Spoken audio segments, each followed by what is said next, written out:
Chiranjeevi Telugu YouTube ఛానల్లో మీ వ్యాపార ప్రకటనల కోసం 9154949554కి కాల్ చేయండి. ఎన్నిసార్లు ఓడిపోయినా మరోసారి ట్రై చేసి చూడాలనిపించే రంగాల్లో రాజకీయం కూడా ఒకటి.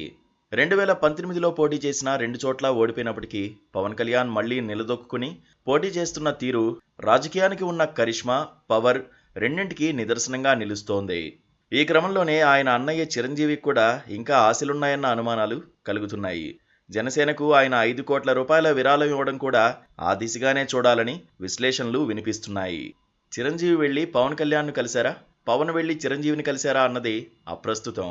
వారిద్దరూ కలిసినప్పుడు జరిగిందేమిటనేదే హాట్ టాపిక్. పైగా మెగాస్టార్ 5 కోట్ల విరాళాన్ని ఒక రాజకీయ పార్టీకి ఇవ్వడం మరో హైలైట్. తమ్ముడి పార్టీకి అన్న విరాళం ఇవ్వడంలో విశేషమేముంది అనిపించవచ్చు. కానీ ప్రస్తుత రాజకీయ పరిస్థితుల్లో దీన్ని ఒక కీలక పరిణామంగానే చూడాలి.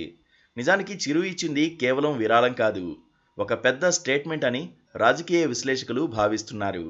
మెగా అభిమానుల్లోనే ఇప్పుడు రకరకాల వర్గాలు ఏర్పడ్డాయి. చిరు అభిమానుల్లో ఓ వర్గం పవన్ను వ్యతిరేకించడం, పవన్ ఫ్యాన్స్లో కొందరు చిరును రాజకీయంగా విమర్శించడం లాంటివి చేస్తుంటారు. మరోవైపు చిరు గతంలో ఏపీ సీఎం జగన్తో సన్నిహితంగా వ్యవహరించడం చర్చనీయాంశమైంది. ఈ నేపథ్యంలో మెగా అభిమానులందరూ విభేదాలను పక్కన పెట్టి ఏకతాటిపై నడవాలని చిరు చెప్పకనే చెప్పినట్లయింది. జనసేనకు మెగా అభిమానుల నుంచి సంపూర్ణ మద్దతు రాబట్టడం కోసమే చిరు భారీ విరాళం ప్రకటించడానికి కారణంగా స్పష్టమవుతోంది. అభిమానుల్లో వర్గాల వల్ల ఓట్ల చీలిక జరిగి వైసీపీకి మేలు జరుగుతుందనే ఉద్దేశంతో తాను తమ్ముడికి పూర్తి మద్దతు ప్రకటించడం ద్వారా మెగా అభిమానులు కూడా పూర్తిగా పవన్కు అండగా నిలవాలని చిరు సంకేతాలు ఇచ్చారని స్పష్టమవుతోంది. చిరంజీవి దీన్నొక కార్యక్రమంలాగా చేశారు. పవన్కు ఆర్థికంగానే కాక అన్ని రకాలుగా తన మద్దతు ఉందని స్పష్టం చేశారు.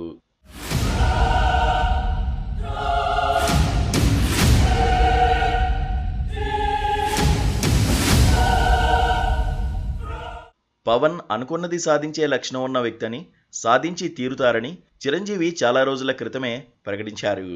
ఈ క్రమంలో చిరంజీవికి కూడా కొన్ని ఆకాంక్షలు ఉన్నట్లే అనుకోవాలి. మెగాస్టార్ కూడా మళ్లీ రాజకీయాల్లోకి రావాలనుకుంటున్నట్లుగా అనిపిస్తోంది. జగన్ పిలిచి మళ్లీ తనను పట్టించుకోలేదని కూడా చిరంజీవి అసంతృప్తిగా ఉన్నట్లు వినిపిస్తోంది. రండి ఆచార్య అని పిలవడమే గాని చేసిన ప్రయోజనమేమీ లేదని కూడా అంటున్నారు. ప్రజారాజ్యం పార్టీని చిరంజీవి ప్రారంభించినప్పుడు అనూహ్య స్పందనే వచ్చింది. ఉమ్మడి రాష్ట్రంలో అధికారంలోకి రాకపోయినా ప్రభావవంతమైన పార్టీగానే పీఆర్పీ నిలబడింది. తర్వాతి పరిణామాల్లో పార్టీ వీక్ అయిపోయినా అనివార్య పరిస్థితుల్లో కాంగ్రెస్లో కలిపేసి చిరంజీవి కేంద్ర మంత్రి పదవి తీసుకున్నా ఆయనకున్న ప్రత్యేకత మాత్రం తగ్గలేదు. పాత పీఆర్పీ అభిమానులు ఇంకా చిరంజీవిపై ఆశలు పెట్టుకునే ఉన్నారు. పీఆర్పీని పునరుద్ధరిస్తే తప్పేంటని ప్రశ్నించేవాళ్లు ఉన్నారు. అయితే ప్రస్తుత పరిస్థితుల్లో ఆ పని కుదరకపోవచ్చన్న సంగతి తెలిసినందునే మెగాస్టార్ ఇప్పుడు జనసేన రూట్లోకి రావాలని కోరుకుంటున్నట్లుగా ఒక టాక్. అది నిజమో లేదో తెలియదు కానీ మెగా అభిమానులకు మాత్రం చిరంజీవి మళ్లీ రావాలన్న కోరిక ఉంది. ఏపీలో ఎన్డీఏ గెలిస్తే ఆ అవకాశాలు మెరుగుపడే వీలు ఉంది. పైగా ప్రధానమంత్రి మోదీకి కూడా చిరంజీవి అంటే అభిమానమే. బీజేపీ అనుబంధ సభ్యుడిగా కూడా ఆయనకు ఏదో ఒక పదవి ఇచ్చే అవకాశాలు ఉన్నాయి. నిజానికి చిరంజీవి నిత్య కృషివలుడు. ఇప్పటికీ కూడా సినిమాల్లో నటిస్తున్నారు. డబ్బు కోసం కాకపోయినా తన ప్యాషన్ కోసమైనా ఆయన మేకప్ వేసుకుంటారు. ప్రజాసేవ కోసం ఆయన రాజకీయాల్లోకి వచ్చిన సందర్భం ఉంది. అందుకే ఆయన పార్టీ పేరు కూడా ప్రజారాజ్యం అని పెట్టారు. మరి చిరంజీవి అసలు మూసేంటి? ఆయన రేపు ఏమి చేస్తారో త్వరలోనే తెలుస్తుంది.